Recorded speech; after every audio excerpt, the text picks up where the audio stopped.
It's time for TWiL, and it's almost time for Halloween. We've got Tales of the Undead and time-traveling moviegoers. Evan Brown, Greg Sandoval, and Jonathan Bailey help me explore the dark side of This Week in Law.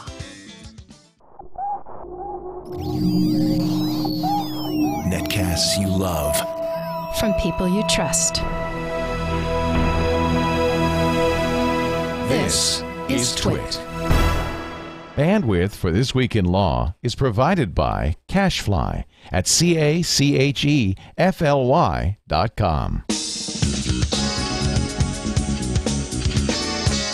This is TWiL, This Week in Law with Denise Howell, Episode 84, Night of the Oozing Firesheep.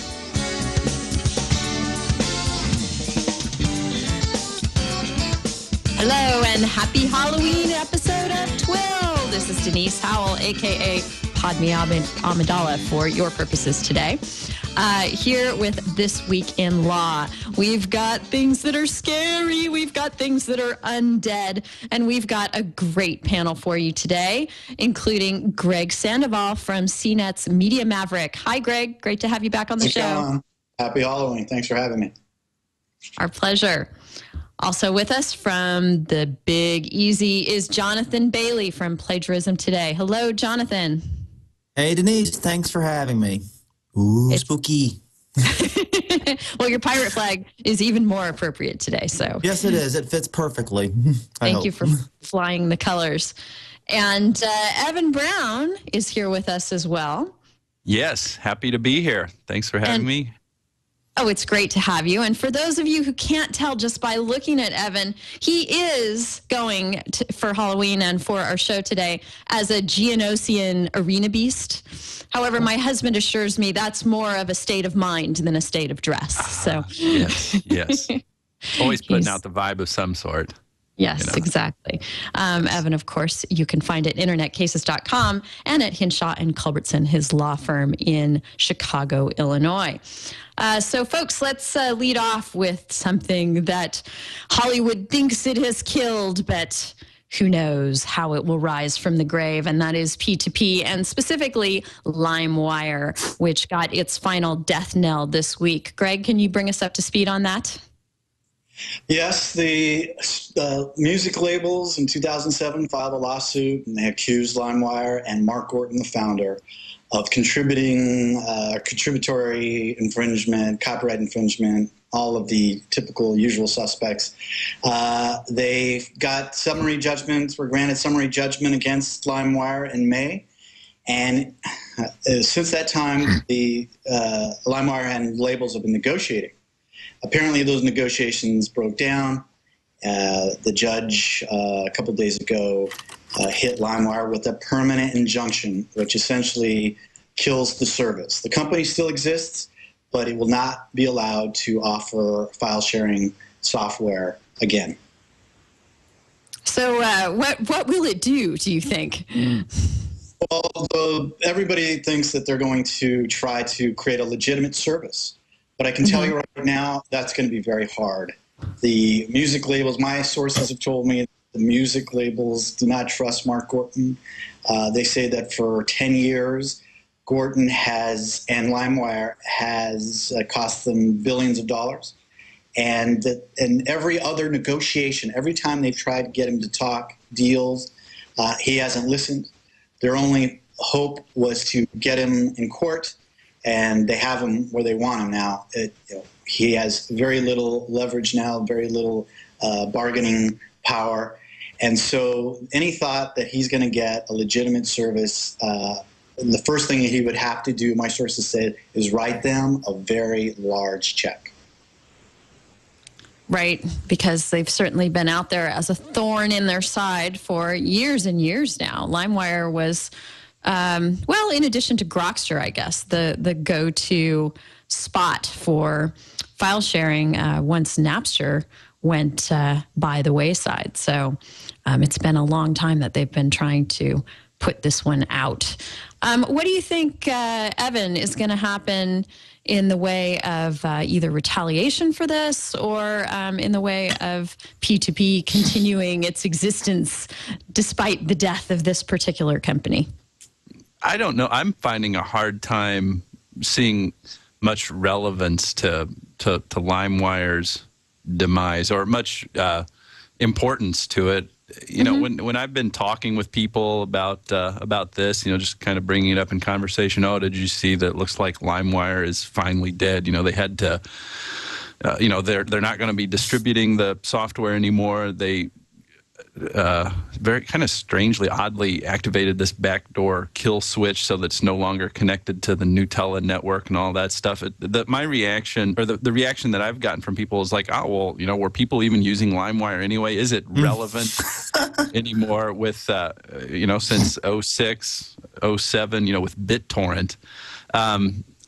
Maybe I'm being simple-minded about this, but I'm not so sure that it's really all that meaningful, other than just from a kind of a sentimental, reflectionary standpoint, thinking about, oh, do you remember way back in May of 2000 when it launched? Wasn't that a much simpler time, and that era has come to an end? So I'm having a hard time really articulating any reason why somebody would want to be, you know, getting back at anybody or anything. It's just things have changed, haven't they?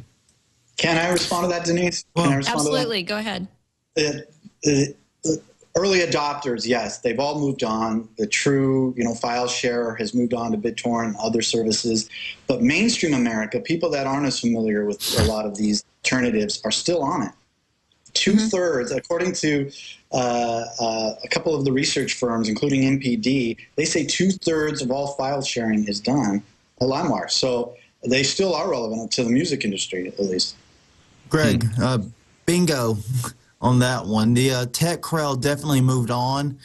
BitTorrent has replaced Limewire in certain circles, but my experience has been that Limewire was just an easier experience for most people, especially the non-tech savvy audience, and that kind of kept the crowd that maybe doesn't do file sharing regularly, but only does it every once in a while, and so on and so forth. It kind of, that middle America crowd you're just talking about, the early adopters, you're right, they moved on probably, you know, 5-6 years ago or more, but there's still a lot of people out there using Limewire, and I know several people, and I told them not to, and that's a whole other conversation, but, you know, I can imagine they woke up and probably found their Limewire shut down and are pretty stunned about it, actually. Yeah, they use their AOL accounts to access it, I guess. Yes, quite possibly, or CompuServe, or Prodigy. It was Prodigy. Prodigy, yes. And they, you know, they'll trade files on Limewire a little while and then go edit their Angel Fire page, or oh, they might have upgraded to GeoCities. So yeah, these were the people that were upset when GeoCities was shut down. Yeah, because remember, that's gone, and that's actually now available on BitTorrent. Remember? A couple of different. Heard that news. Sorry, go ahead. Right. Rant's doing. A couple of different things to toss out along these lines. First, in the chat room, someone is saying that piracy is dead, in that, you know, the need for these kinds of services for mainstream America has largely gone away, as there have come online acceptable alternatives that actually are within the music industry's business model and are okay with them. iTunes, Rhapsody, Pandora, various alternatives out there that allow people to have music for cheap or free, and you know, seem to be gaining a foothold. The other thing I wanted to toss out here is I keep getting, I've gotten a series of questions from listener/viewer Walt Sellers, who is asking various permutations of something we've talked about on the show before, your ownership rights in digital assets. He's wondering about quote-unquote ownership of iTunes or Amazon songs. I think it comes up in this context in that Limewire, as I recall, had a free and a paid option. And now they're having to go to their customers and flip the kill switch on something that they've paid for. So I just wanted to toss that out for you guys to discuss. Walt is, I think, searching for a way to argue that he actually owns these products in today's day and age, having paid for them. I do not think the law backs him up on that, especially with some of the recent decisions we've seen. And where does this leave us? Evan, what do you think in response to Walt? I'm trying to make sure I understand the issue that he's raising here. These are what kind of files are these that he's got? Because I never used like any legitimate version of LimeWire. Not to imply that I ever used it. Not. I'm talking about the software itself. I'm not talking about the things that he's downloaded. Those assets, I think, would reside. And by the way, Walt didn't write in and say that he was downloading things via P2P.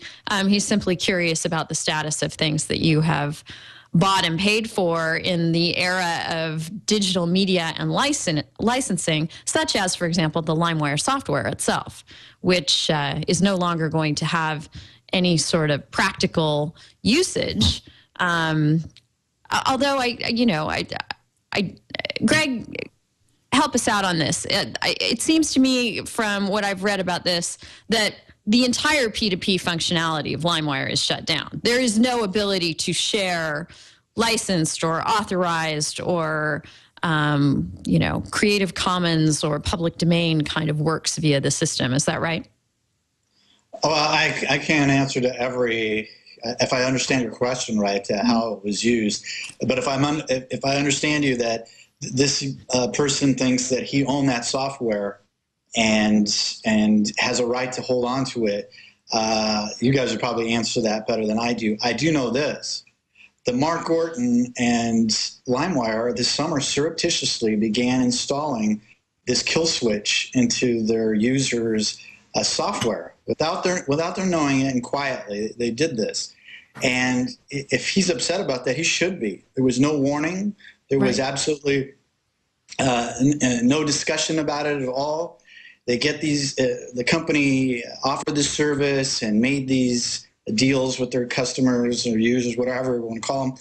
And to do that, I don't know if he has a case. Can you? I mean, is there some kind of contract in there implied or not?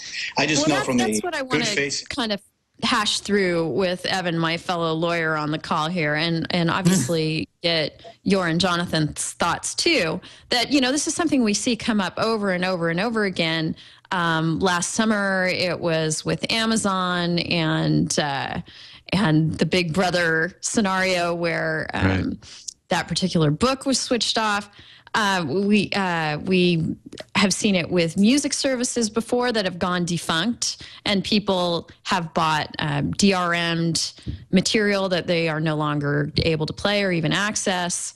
And people are paying good money for what they believe are digital assets that will persist. And, they may not have a basis in law for believing that based on the licensing terms that govern these digital assets. But it seems to me that we are ripe for someone to come in and assert that for you to yank the rug out from under users in this way is an unfair business practice, is false advertising, is, some sort of actionable offense. What do you think, Evan?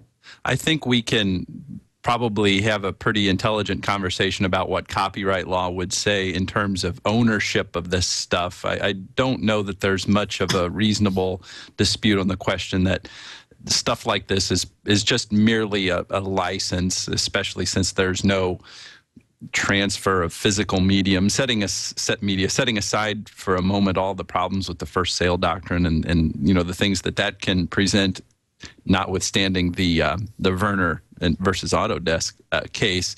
Right. What we're really probably dancing around here and trying to isolate as an issue is the expectations of the purchasers, and those expectations would seem to arise not only from the express terms of the contract of the agreement that was entered into at the time of acquiring these digital things, these digital assets, if we want to call them that, but also things more ethereal and perhaps peripheral to the whole transaction, the course of dealing, just the overall expectations.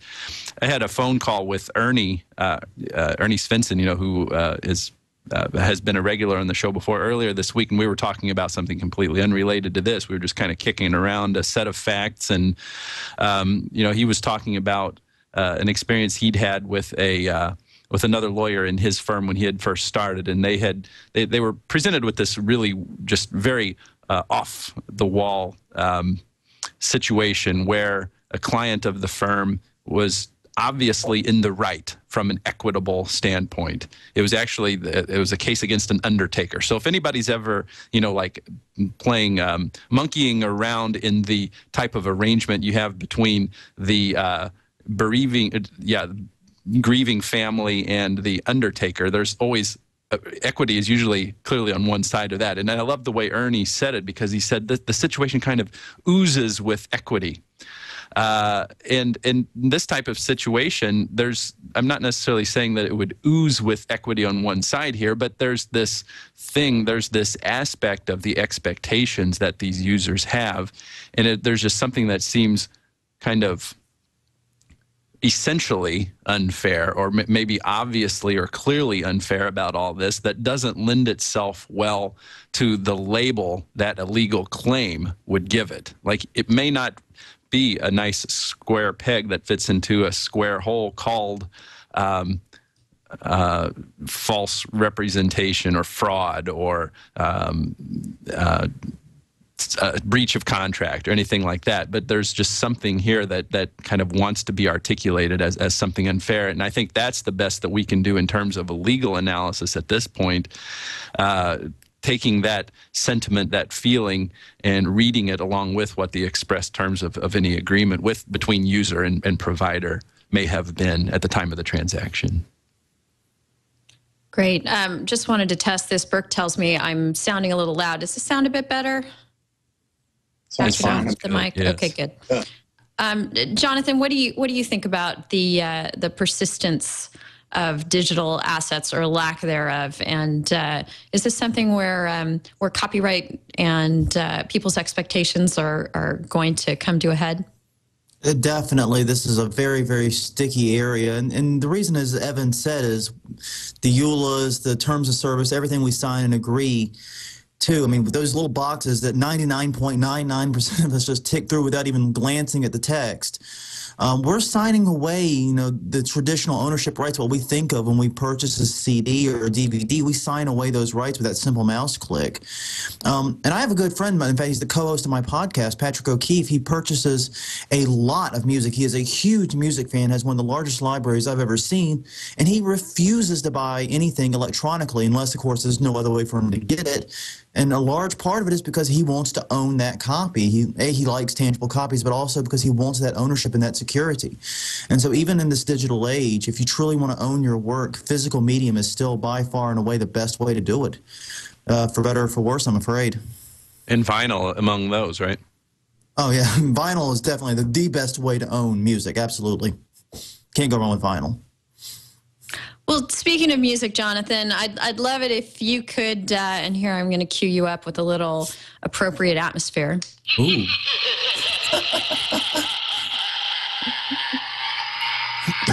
If you could clue us in on the 5 copyright issues you've identified that relate to Halloween, and I need to have your clarification on whether you think some of this is tongue in cheek or not as well. Some of it's a little bit tongue in cheek. I'm always a little bit tongue in cheek, Denise. That's just kind of the nature of the beast with me. But yeah, but every year I run a small charity haunted house in New Orleans. Opening night was actually last night. We got 3 more nights ahead of us, so we're knocking it out. But I was thinking about it, and I was thinking about, kind of the doppelganger that is me during October. I have both my copyright and plagiarism work, and also this Halloween work that I do. And I'm kind of thinking, well, where's the overlap? And I wanted to do an article about it. So I thought about so I kind of kept notes to myself and sort of realized the various things I think about from a copyright standpoint when doing the haunted house or doing pretty much any Halloween work at all. The first area is actually music is a big one that I always run into every year. As if you run a haunted house or even just a spooky front porch, you pretty much need music. You need it to set the atmosphere and to cover up any sounds like you scuffling or coughing or anything like that, any little sounds. But obviously you've got a public performance there of the music. And especially if you're a commercial institution, in fact, pretty much only if you're a commercial institution, You need to worry about licensing, and ASCAP and BMI both work with professional haunted houses to provide licensing. But one thing that I found, and others have found as well in the haunt industry, is there's this great band called Midnight Syndicate. They do wonderful background music for haunted houses. In fact, that's all they do, and they freely license it to any haunt, professional, amateur, otherwise. But if you're a professional haunt, they ask you to please display a nice size poster somewhere where the public can see as they're coming in. So it's a very simple thing you can do. And also, I get a lot of public domain clips and mix my own music in my haunt personally. The second is movie characters. A lot of haunts base large portion of what they're doing on movie characters. Once again, this is primarily aimed at professional haunts, but there's definitely a potential copyright risk there because it could be considered a derivative work. We at our haunt have a strict no movies rule. We just don't like using movies anyway, so we avoid it completely. The third is masks and costumes. This is one that's actually coming really big in New Orleans with the Mardi Gras Indians, but this is just kind of a potential one to think about. Kind of also relates back to the characters issue, but with a lot of these masks and costumes, you could argue that the content of the item goes well beyond the functional purpose. So there may be some copyright protection in certain elements of these costumes. And once again, by using them, and especially in a professional haunt, you might be going beyond the implied license of selling it. Once again, this one's not likely. This one was one I just threw out there for kind of a debate and to kick around. The fourth was the actual stories. Most of the great horror classics are in the public domain. Dracula, Frankenstein, etc. They're in the public domain and have been for some time. But the stories, a lot of the newer ones, especially some of the slasher films and the Living Dead movies, George Romero's films, are not in the public domain, and using stories and plot lines that are too close to original ones could wind up landing you in some legal hot water, at least once again, targeting mainly professional haunted houses. And in fact, the George Romero actually at one point sued the video game maker Capcom, claiming that the game Dead Rising was too similar to his Day of the Living Dead movie. He ended up losing that lawsuit, but the bottom line is it just kind of shows the potential danger. And finally, number 5 that I put on my list, names, logos, and trademarks. I talked about previously on my site how logos can have both trademark and copyright protection. An interesting little mess from time to time. But you have a big problem with the haunt industry because all the logos, all the names, everything is so close together. It's such a tightly packed industry. In fact, I use the example of Chamber of Horrors. Some friends of mine here in Laplace actually run it.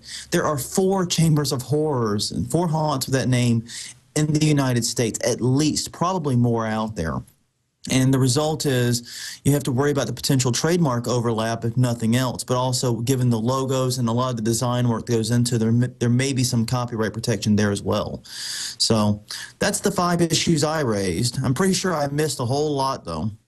Well, I just love it because I think that you may be one of the only people out there doing what you do at Halloween time who has taken the time to think through all of the copyright ramifications of their fun and festivity. So I am a dork in every regard of the word. So I overthink absolutely everything. It's what I do. It's my area of expertise.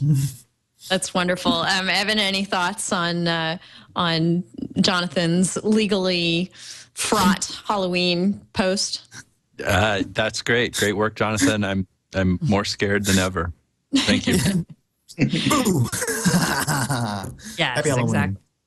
All right. Well, that actually leads right into what I wanted to talk about next. Over at ZDNet, my colleagues there always do a great series during October of scary tech trends.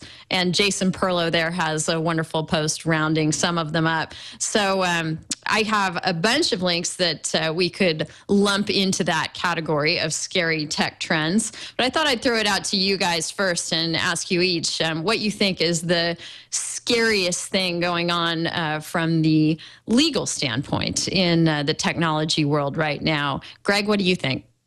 Oh, that one's easy. Porn studios, pornographers are filing copyright suits against illegal or people accused of illegally file sharing their work. Why this is different than the file sharing campaigns, the litigation that the music industry waged, and I guess for a little while the movie industry waged, was that the potential is there to be named, for people to be named along with their preferences of porn and the movies that they've downloaded. This is being fought by the Electronic Frontier Foundation, and a growing number of attorneys around the country are starting to defend people against this. But it has a lot of people scared. I get emails all the time from people saying, "Can they do this to me? Will my name be a part of a federal lawsuit?" It's just now getting some attention, but I think it has the potential to be the biggest copyright story in a long time. Right. So as though the RAAA didn't have enough leverage, what you're saying is people not only will be motivated to settle or make these go away by the copyright ramifications of what they've done, but simply by the embarrassment. Yes. Can you imagine what it's like if you're a public person or you're married and someone comes to you and says, "We're going to expose your name in this federal filing that you watched, a gay porn or, some kind of fetish thing." It could be potentially embarrassing, career ruining, family breakups. It's enough. We've seen it was being done in Great Britain, and we saw examples of people just caving in, willing to pay anything to get out of this thing. They were scared. We can debate the morality of it, but it certainly was effective, and people here are starting to get upset about it, and they want something done. Right. Well, that actually relates to something that I thought was a scary tech trend, and that is, again, with copyright being used as a pretext, the fact that in political campaigns, we're more and more seeing copyright, and the DMCA in particular, asserted to take down things that would otherwise be free speech. This has happened in the Ohio governor election. The Center for Democracy and Technology have weighed in about abusing the DMCA in this way in political campaigns. So again, we see, and it's a little bit like what we saw in Russia earlier this year too, where pursuing people for their unlicensed or overextended software licenses was really the way that they were going after dissidents. So I think that copyright as a sledgehammer to go after other concerns is something we definitely need to look out for. Evan, what are you frightened of this Halloween season?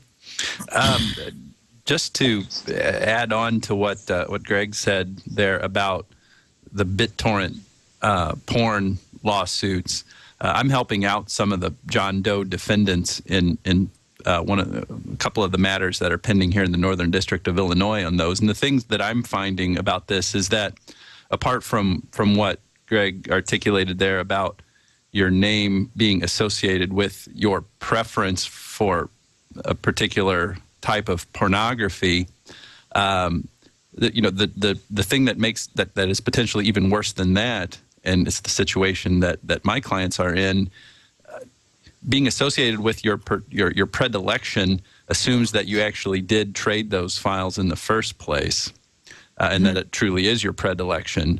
It's particularly even more problematic and potentially greatly much more harmful when the defendant is just associated with an account and the actual infringement was committed by someone else, either in the household, whereby they may be secondarily liable, probably not, or if it was an open Wi-Fi connection and it was your neighbor doing it. So there's a chance for even doubling, or even with a greater multiple there, the injury to one wrongfully accused in these types of situations. And I fear that could fuel a certain extortionate type of behavior, extortion-like behavior on the part of plaintiff's counsel. As far as the other scary stuff, this ZDNet article did a great job of bringing them to light here. I think that privacy, just in general, is something that is probably the scariest thing out there in general. For me, when I think about this stuff, and this is a meme or a notion that I've articulated a number of times on the show, it's much more than just, oh, well, you're putting it out there on Facebook, so you might as well expect that everybody's going to know about it, and then that's the kind of breach of privacy that there is. Like, an employer will find out that you were doing keg stands at the party. That's, that type of privacy concern to me seems relatively minor. What is more scary is the data leakage that can be either done through the intention of the way that the advertising platforms are set up on all of these sites, transferring information about yourself from your use of one service to another, or even more ominous is the bad stuff that somebody could do at a more granular level with the, what was it called? Firesheep. Is that Firefox plugin that Yes. has kind of been making rounds the last couple of days? There's a certain connection between the risk to privacy occasioned from the use of Firesheep as there is just from the broad base aggregation and sharing and unmoderated use of information about individual users by the advertising industry as a whole. And that is the thing that frightens me most about it's the most potentially damaging legal issue that I see in the law of the internet these days. Right. For anyone who's been under a rock and not watching the rest of our Twitch shows for the balance of this week, including A Great Security Now with Steve Gibson and Leo Laporte on Firesheep, it is an application that lets you, when you're in an open Wi-Fi situation, harvest the cookie that enables someone to be logged into something like their Facebook account, and then you in turn can be logged in as them and manipulate their account. So obviously, Evan, there's I think that this sort of a utility violates the law on any number of levels.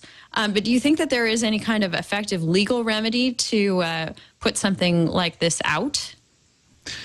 Here we are again, and I'm remembering now that we're starting to talk about this, and with my choice of words, I'm remembering our show this time last year. It kind of, without our intention, took on a macabre kind of theme. Remember, we started talking about zombies and stuff, and here I am talking about oozing again. Yes.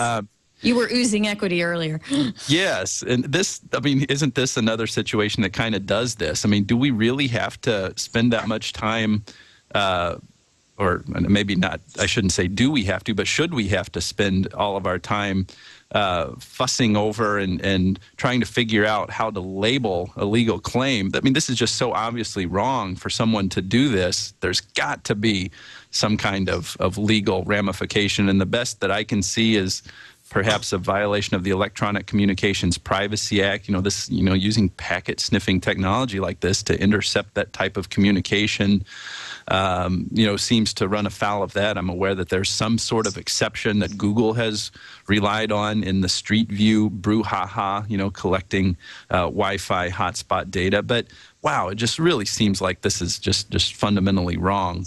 But at a deeper level, this raises larger ethical issues in my mind that are always fun to talk about. You called it a utility. I'm glad you did that because it really brings up some ethical questions that utilitarian philosophers or ethicists, could have a field day with. This lends itself well to, the ethical doctrines of consequentialism.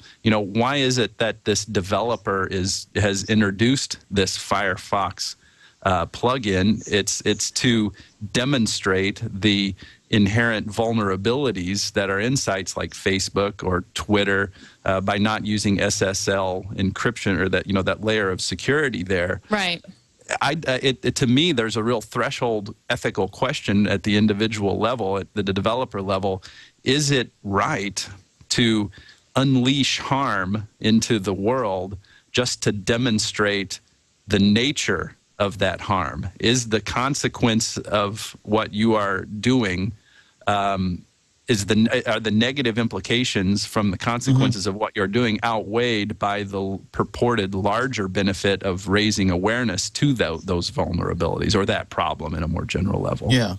Yeah, it's certainly effective. I mean, it's gotten people's attention, and from a legal standpoint, I could see there almost now being a basis for going after companies who don't use SSL for negligence and endangering the data of their users, and pointing to companies like Google who do use it for Gmail or has decided to do that, within relatively recent times. As this should be the standard in the industry, and why aren't you meeting that standard?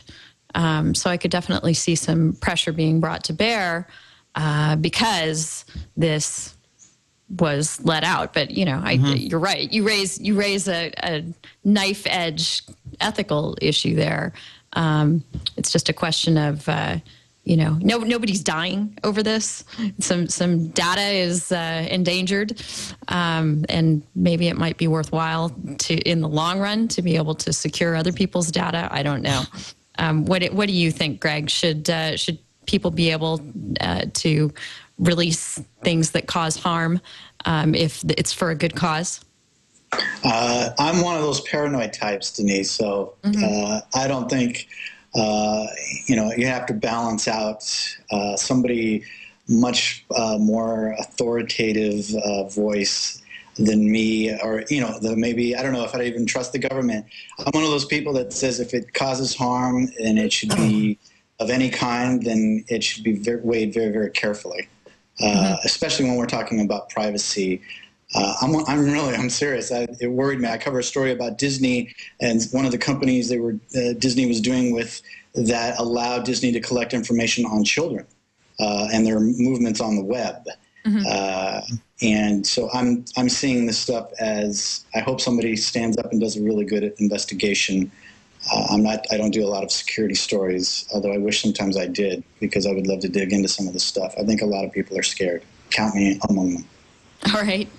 Jonathan, any thoughts on this, on Firesheep, before we move on to some other scary topic? Well, I mean, what gets to me about Firesheep and programs like it, we're illustrating how scary it is how far do we take this? I mean, am I allowed to walk down the street and punch Evan in the arm just to prove that anyone can walk down the street and punch Evan in the arm? I mean, is that really the message we're sending, that in order to draw attention to bad things, we have to do them first? And I think that's really what this is about for me. It's, we have to figure out, whether or not the harm that's caused is worth it. And honestly, there are times I think we need to consider like a Hippocratic oath here, first to do no harm. Maybe it should be that extreme. I don't know. But I definitely think Firesheep's taking it too far. Yes, with your hidden agenda of letting us all know that we really require body armor while we're out and about. Oh, yes, absolutely. Yeah, thanks for the warning, dude. Yeah. Welcome. Exactly. Well, one thing that's certainly scary to the mainstream of internet users that I want to toss out to you guys and see if you think it's as scary as it's built up is the concept of cyberbullying. Certainly, it's scary enough that people have lobbied their legislators. Google this week was ordered by a court to turn over the identity of someone who was alleged of this kind of activity and actually did it, which is an interesting thing in its own right, since Google has taken a stand on those sorts of things in the past. What do you think? Is cyberbullying as big a problem as we think it is? Zach Whitaker over at ZDNet has a post called "Does Cyberbullying Exist, and is technology to blame?" Is it real, Evan? And where do you see it going? If I were going to write a textbook on the notion of internet exceptionalism, which is a topic that Professor Goldman is very interested in, it being the question of should we establish new laws and think of new norms to address situations that appear to arise just because we're using high technology to accomplish those tasks. If I were assembling a textbook on those things, I would include Zach Whitaker's article here, because it's a really nice exposition, a nice example of a great set of circumstances that kind of guide us to question whether or not we should treat this differently just because it is occasioned by and enabled by technology. And this is not an easy one to resolve. There's one way of looking at it, and I think this is the view that Zach Whitaker takes and Anil Dash seems to take, is that there's one substance at issue here, and that substance is bullying. And it matters not whether it is bullying on the playground or in the hallway or through email, instant messaging, whatever Form Spring. That seems like a great place for bullying. I don't know why. But, and so should it be treated differently because of that, and should new regulations and new laws be enacted? And you can, if you look at it as one substance, then one alternative that we would have is to just lower the threshold for actionable punishment against people, bullying in all forms, wherever you are, because we want to make sure that we reach those activities that are even happening through technology. That does not seem real viable to me, because we don't want to be punishing people for just being immature.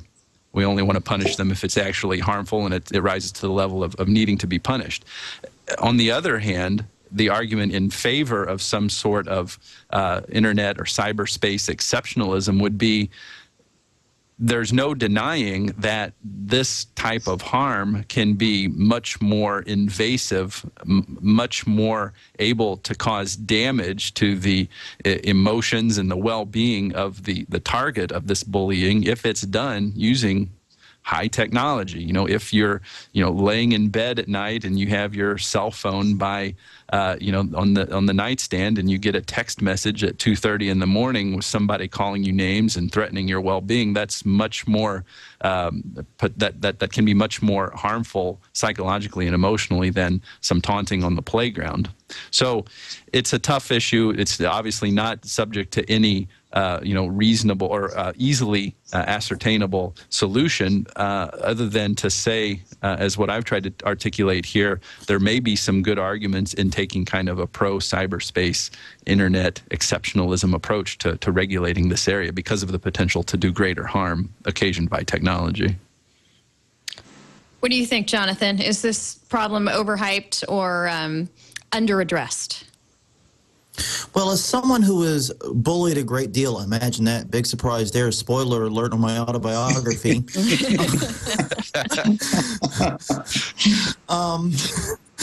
And you've even self-identified as a dork, right? In your earlier. Yes, I have, and right. I proudly do so now. But I was not so proud in the 80s and 90s when it was going on, and I was very fortunate, I guess, in that regard. In that it was the mid-90s was when I was in high school.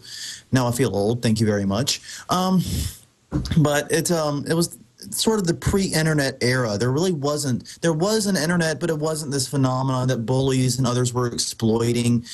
And I can imagine, though, if I had grown up in this era and had endured a lot of the stuff that is going on today, it would be a lot worse. It would have been a lot harder for me. So I do have to agree with Evan on that. There is indeed a lot of potential for greater harm and greater damage here. And another facet of this, is that a lot of what goes on the playground, the more physical bullying, it's very short term. You get called names on the playground, you go home, you cry, you go back the next day, it's all over. If someone calls you names on Google and says, or on the website like FormSpring or something, that can reach into Google and that can actually stick around for a long time, especially if you have a unique name. People might recognize you and people might be searching for you later in college applications, job applications, etc. This might come up when people are researching you. So the greater harm here is, very, very clear. It's one of those things where your potential employer might not care that someone thought you were a stinky face in high school on the playground, but if they say all kinds of potentially libelous things to you, or even just name calling, I hate you and here's why I hate you type things, even if it doesn't reach the level of libel, it could impact you in many ways that aren't foreseeable in the future. Yeah, very true. Greg, any thoughts on cyberbullying? And then I'm going to go to our scary tech speed round. Yeah, I would bring up the case of Tyler Clementi, the young man, the young college freshman who jumped off the George Washington Bridge after his roommate filmed him in some kind of sexual contact with another man. To me, and there are a lot of people and some media pundits that were saying that technology bears some responsibility with that, and I would say that's ridiculous. People have been bullying other people for decades, millennium. It's been going on forever, but the potential consequences to have your intimate moments in something that is still in this country's, stigmatizing. And at that age, the consequences were huge. There's no doubt in my mind that the people who filmed him, responsible for putting that video on the web, did not intend to have the result that it did. In that case, I think there should be a look, maybe some penalties for people that disseminate that kind of information with malice. But I don't think there's anyone can doubt that, the internet gives people the opportunity to spread some information to lots and lots of people, and it can potentially be used to defame somebody. So I think maybe we should look at it like that. But technology by itself is not responsible for bullying. No.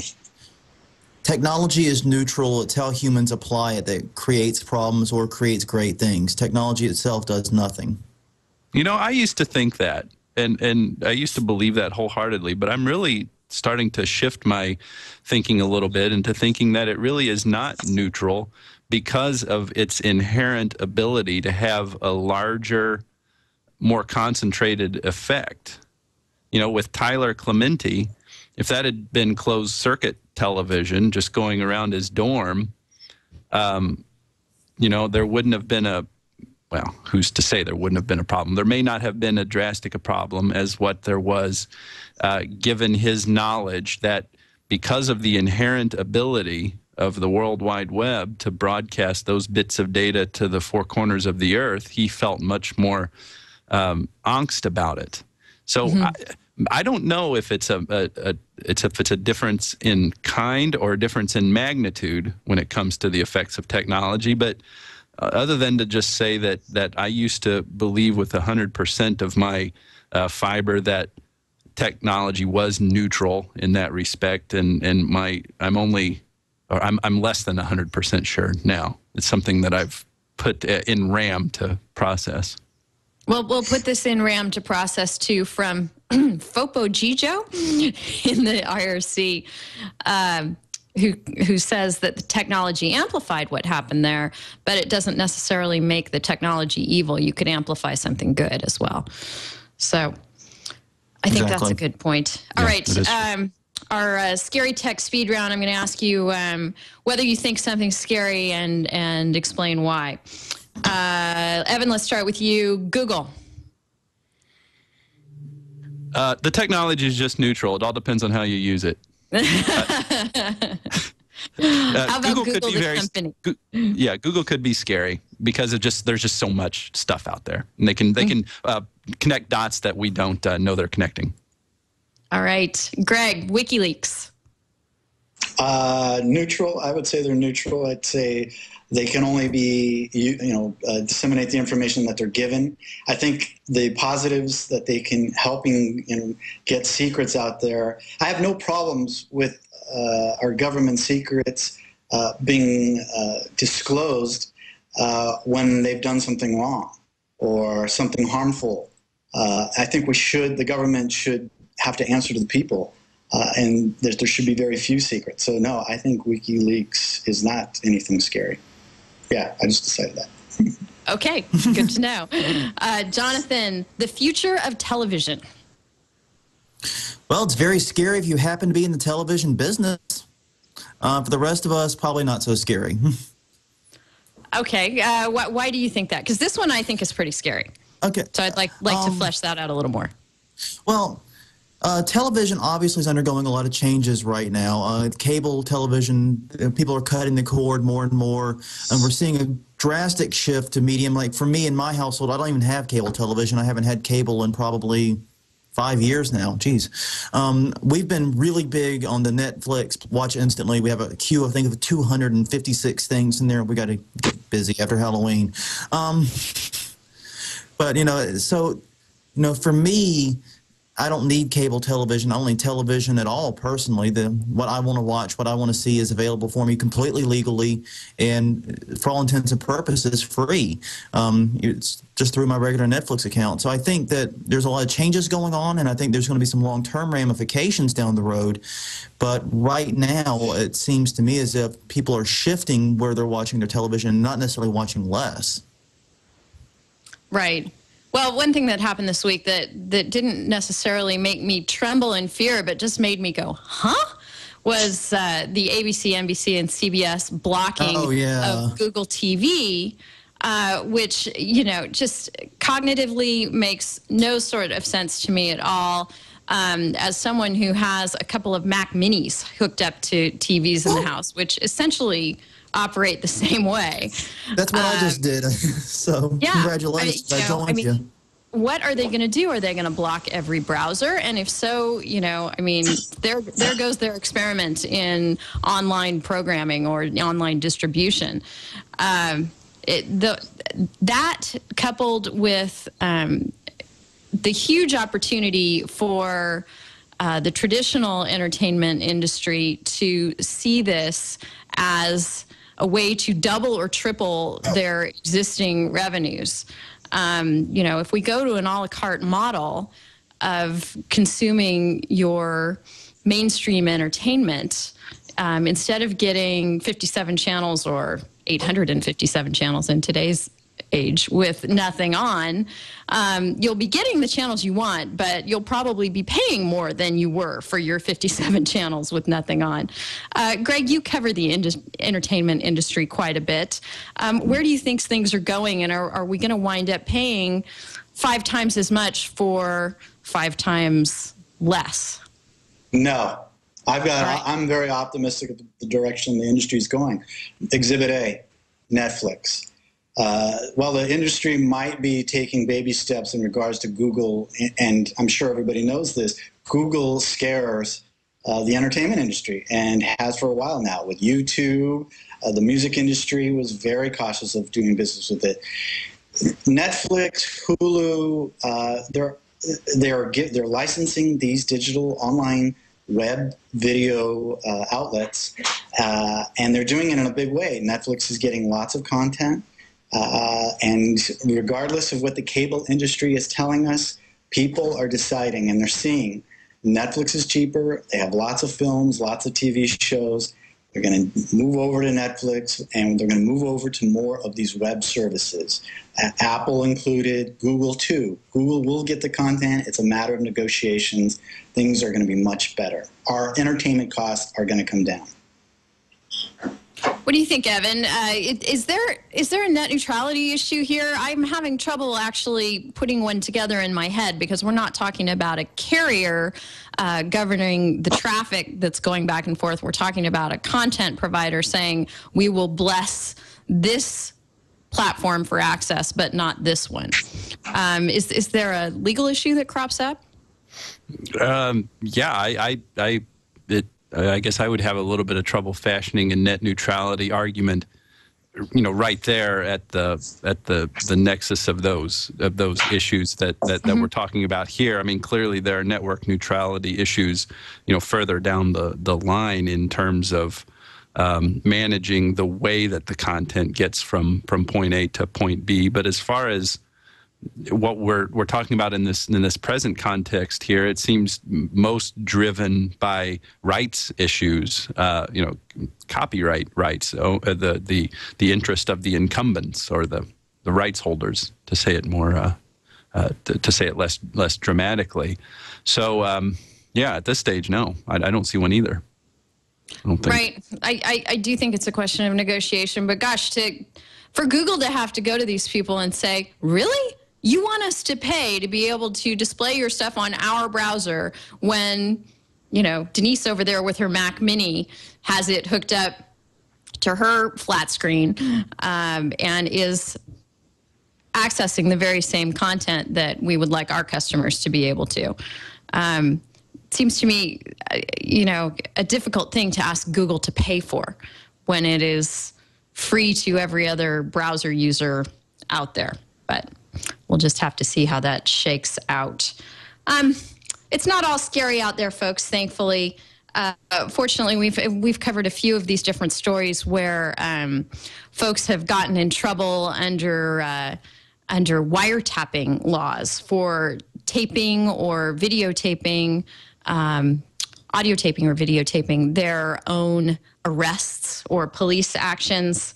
A judge in Maryland has told one Anthony Graber that when he taped his own traffic stop, he was on a motorcycle, and I guess he was doing wheelies and all kinds of crazy things, and had a helmet cam and taped the whole thing, and was challenged for that. The judge said, absolutely, you can do that. This is something that happened in public, and that you have the right to make a record of. So that's a good thing, I guess. Evan, did you take a look at that one?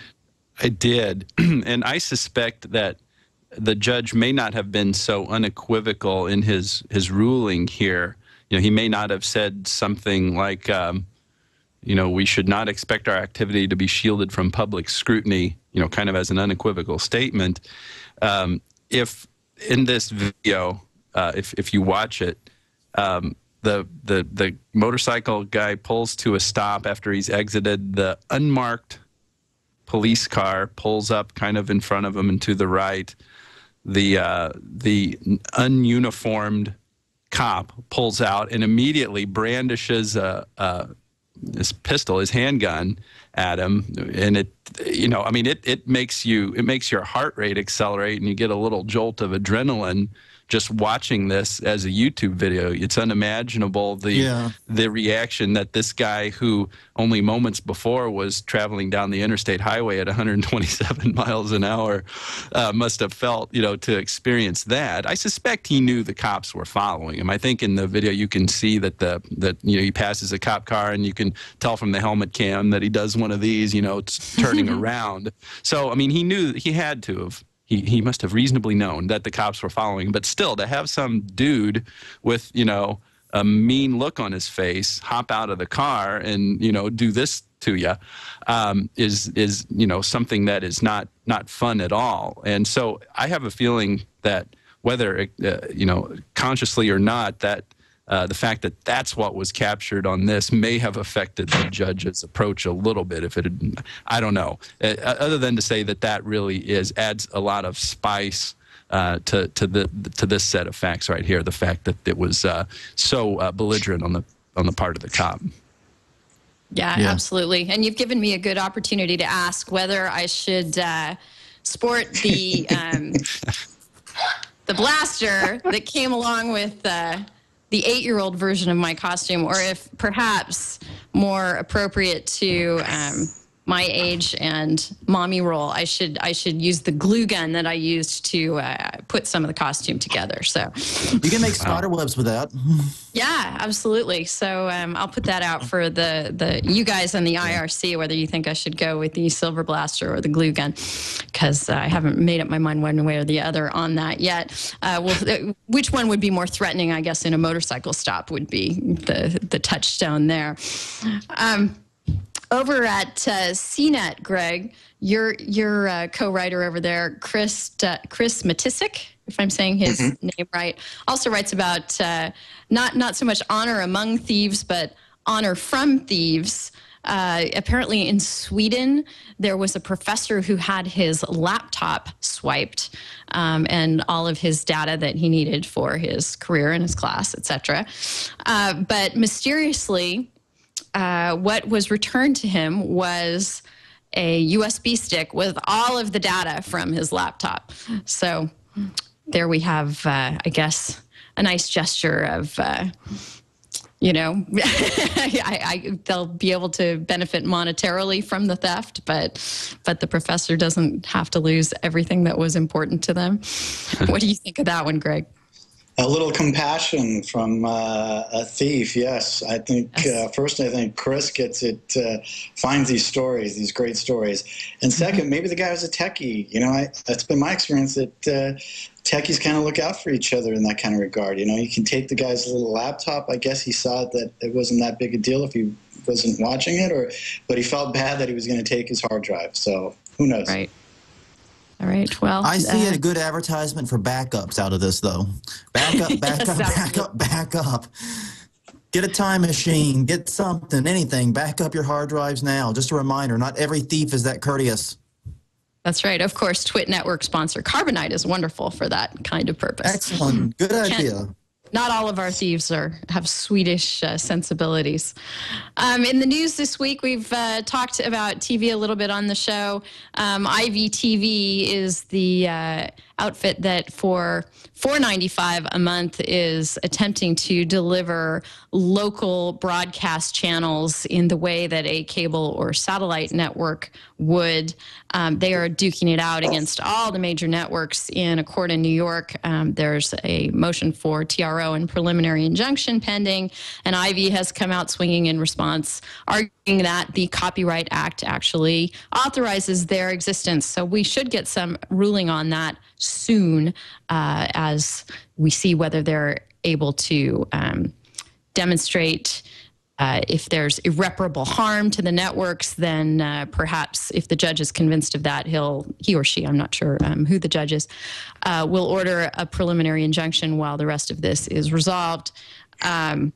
Or if not, then that bodes really well for Ivy. So we'll keep an eye out for that. Jonathan, have you been looking at this, and do you have any thoughts on? I'm sure this is not the first thing that popped into your mind when you thought of things that were authorized under the Copyright Act. No, it didn't really leap out in my mind. I've been following Ivy for a while now, and I find their logic very interesting in this. I mean, I'll just read directly from the article here to save a little time. It says they argue that the Section 111 of the 1976 Copyright Act allows cable systems to retransmit broadcast. Okay. 2, that it is a cable system.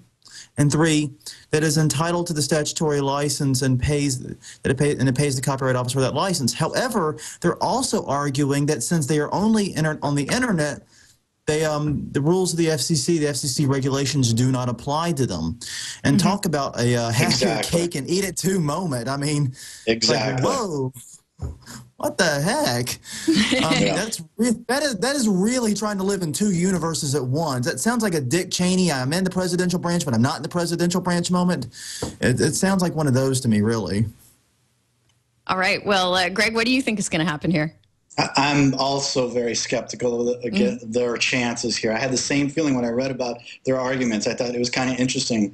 But then I saw that they're kind of arguing both sides. They're a cable company 1 second, they're not. I got the same feeling that I did when I saw Real DVD's case. Remember the CD? Yeah, exactly. I would handicap their chances at very slim. I think they're going to lose. I don't think they have a case when you look at the entire thing. I just don't think they're going to make it. Greg, you just gave me an idea for a site where we can bet on the outcome of copyright cases on the web. I have to come up with some numbers here.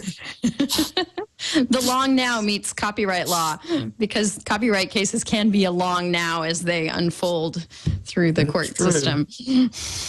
We'll have to get on that. That would be a good adjunct to TWiL.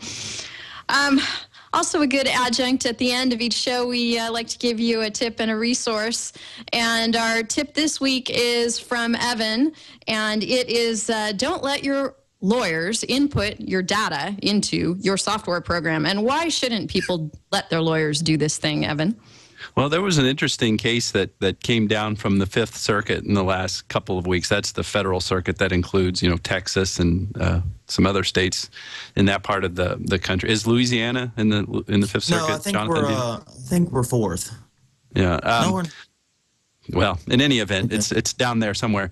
And the facts of the case were the software provider licensed an application to the licensee, and the software the license agreement was very clear both positively and negatively, saying, you know, this is just for you, licensee, to use. And negatively, it was like, you know, thou shalt not let anybody else use it. And it also contained a provision where they couldn't assign their rights under the agreement, nor were there any third-party beneficiaries to the agreement. All of these mechanisms in the license existed to make it very clear that it was just for the licensee to use. But what the licensee did was it allowed its law firm to input data into it. It was for preparing some kind of loan documents, mortgage, you know, financing kind of documents. And so the attorney's involvement in the actual transaction was important. And so they allowed the licensee allowed its law firm to access and actually input data into the license, or into the software. And so the licensor, you know, the provider of the software, after several years of trying to work stuff out and all this stuff, filed suit for breach of the license agreement, and that they were successful all the way up on appeal. Well, actually, I guess they were. I can't remember what the district court held, but I think the district court held that it was okay, that they could allow their lawyers to do that, relying on a couple of earlier Fifth Circuit cases from about 10 years ago that said it's okay for a licensee to allow others to use its software if it's on behalf of and for the benefit of the licensee, you know, or purchaser of the software. The Fifth Circuit Court of Appeals reversed, saying that the license agreement in this case shouldn't be read so expansively. It's very clear that the license agreement restricts, you know, use by this. So I think this case could have, you know, some pretty important ramifications. It may not result in there being a lot of liability for people, for you know, purchasers of software who are allowing independent contractors to use that software, but it should give them pause, and to at least be something that a purchaser of software, a licensee of software, is thinking about when it's going to allow independent contractors to use that software in connection with the independent contracting arrangement here. The case does not stand for the per se rule that, you know, you cannot, as a purchaser or licensee of software, allow others to use the software for your benefit or on your behalf, because the license agreement very well may provide for that. But it's something that should certainly be on the checklist of things to consider, either when you're actually licensing software or when you are hiring an independent contractor to do work on your behalf. And you will be providing them with the software to do that work. It doesn't matter just because it happened to be lawyers in this case that they let them do. The holding would apply to any independent contractor, so it should be read much more broadly than just whether your law firm can right. use software on your behalf. And then for our resource of the week, it's a very long URL, so head over to delicious.com/thisweekinlaw/84 to access the link to the actual document, which is a letter dated October 28th, 2010 to President Obama from more than 75 law professors calling for the halt of ACTA. So if you want to see what some very intelligent folks have agreed are the biggest problems with the anti-counterfeiting trade agreement, then go over and read this letter. It lays it out in great detail and urges the administration not to go along with adopting ACTA. Of course, I think it's fairly a lost cause at this point, but it's very interesting to see who has signed on to this and what they've had to say. In fact, it's a great resource for TWiL, because I now have 75 knowledgeable law professors that we might invite on the show at some point. That's what I was thinking. Great list. I noticed Lawrence Lessig signed it, seeing what other names I'm familiar with right off the top of my head. So yeah, it's basically a who's who. Right. Mm-hmm. Of internet and technology law in the United States, and none of them are fans of ACTA. They think it's pretty scary. And so For our final bonus tip of the week, I'm going to go ahead and have Burke queue up something that Zach Whitaker over at ZDNet posted about and sent around this morning that confirms, and our tip of the week here accordingly is that time travelers are real. Burke, can you go ahead and show this? I'll give you a bit of background on it. It's a clip that someone in Belfast, he is a net video producer, I believe, someone from Yellow Fever Productions, his name's George Clark from Belfast, was going through his collection of old Charlie Chaplin DVDs and noticed in some of this extra material that was included on the DVD, a clip of the premiere at Grauman's Chinese Theater in, I believe it was 1928. And there's someone walking by who really appears to be using technology that had no reason for being there in 1928. So, Bert, go ahead and roll that. Hi there, my name's George Clark from Belfast. Bert, jump ahead. We need to go to award-winning Battle of the Bones. A little further in the clip. George talks a lot. I think it was at, here, let me look in our, Can you go to 242 on a mobile phone? There we go. I'm going to play the footage here and let you decide for yourself.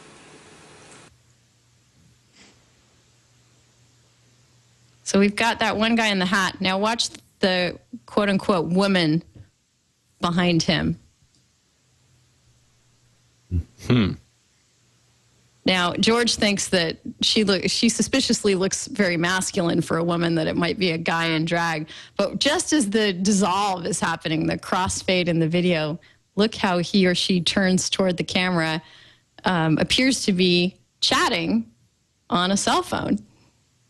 It's kind of interesting. Here it goes in slow-mo and close-up. Obviously not AT&T, or the call would have dropped and we wouldn't. That's right. Got it. Definitely holding something up there. George talks about it more on his video, that can't be an AM/FM radio, and really appears to be someone holding a device, a flat, dark device, up to their ear and chatting away on their way in to see the premiere of this Charlie Chaplin flick. So who knows? Maybe she was, Burke thinks maybe a spy, maybe an Alexander Graham Bell friend testing out as yet unreleased technology. Who knows? But for Halloween, we tossed that out to you. It's a Verizon time traveler. Can you hear me now? Says Sybil in IRC. Well, the problem is, if you time traveled back with a cell phone, you wouldn't be able to get any reception in 1928, 1920s. That's right. And who would you be talking to? It'd be useless. That's right. And even if you could, who else back there with you would be able to pick up your call? And how would you charge it? Because you wouldn't have USB adapters and so forth. And I don't think they had the same outlet types back then, did they? I don't know. I wasn't there. But I don't know. I wasn't around then either. Add this to, there was the old photograph of the guy with what looked like a digital camera in an age when he should have been carrying a brownie. So when you're out trick-or-treating, keep your eyes out for those time travelers out there and be sure and catch them on film so that someday our descendants can have equal fun on their Halloween episode of whatever their web show is. And with that, I'd love to thank Greg Sandoval for returning to TWiL. Great having you on again. Thank you very much. Really, really fun. Appreciate your insights. Folks, go check out Greg at the Media Maverick on CNET, where he covers entertainment and basically cutting edge, always breaking areas of the news. So we really appreciate it. And also you're Sando CNET on Twitter, right? That's me. All right. So go catch up with Greg when we're off the show. Also, Jonathan Bailey writes his great Plagiarism Today blog at plagiarismtoday.com. Thank you very much. And thank you for having me. It was a great show. Thanks. Thanks. It was wonderful to have you. Also, Jonathan is Plagiarism Today on Twitter and can be found running his haunted house for the next few days down there in New Orleans. Go check him out if you're in the neighborhood. Love to have you. Come get scared. All right. And Evan Brown, what are your Halloween plans, Evan? My birthday is tomorrow, so Halloween has always been so much fun for me because people are always partying anyway, and I used to think it was because it was my birthday, but we're taking the kids trick or treating in the neighborhood. They're 3 and 5, so they're really enjoying that. So you know how it goes with young kids. It's pretty low key, so we're looking forward to it. It's going to be fun. Great. Virgil in chat says that man/woman in the clip was carrying the white iPhone, and Sybil says that the device was found on a bar stool. So there you go. That's great. There you go. Problem solved. Yeah, all kinds of mysteries resolved there. Go check out Evan at internetcases.com, and he's Internet Cases on Twitter. You can get in touch with me between shows. I'm Denise at twit.tv. I blog at bagandbaggage.com, and you can find me on Twitter at dhowell. Wonderful chatting with you folks, and enjoy your spooky weekend.